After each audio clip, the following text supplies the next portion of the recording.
সত্যি জানো, ভালো স্বপ্ন দেখলে তোমার সাথে ভালো কিছু হয়, সেটা তোমরা আমার আজকের এই ব্লগটা দেখলেই বুঝতে পারবে। তো আজকে যখন আমি সকালে ব্রেকফাস্ট বানাচ্ছিলাম, তখনই আমার ফোন এসেছে যে আমার পার্সেলটা এসে গেছে। তারপরে সব কাজকর্ম বাদ দিয়ে চলে গেলাম পার্সেলটা রিসিভ করতে।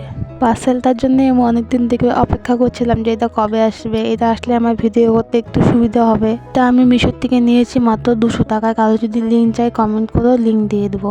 একটা ভালো ভিডিও করার জন্য যা যা প্রয়োজন সব কিছু আমি নেওয়ার চেষ্টা করছি।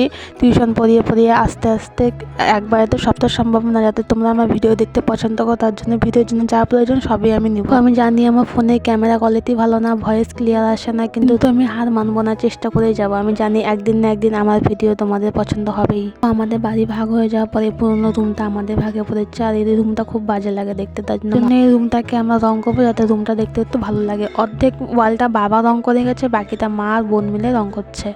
এদিকে দেখো, ওয়াল রং করতে করতে আমার বোন নিজেই রং করে নিয়েছে। কে বোঝাবে এটা পেন্ট, মেকআপ নয়।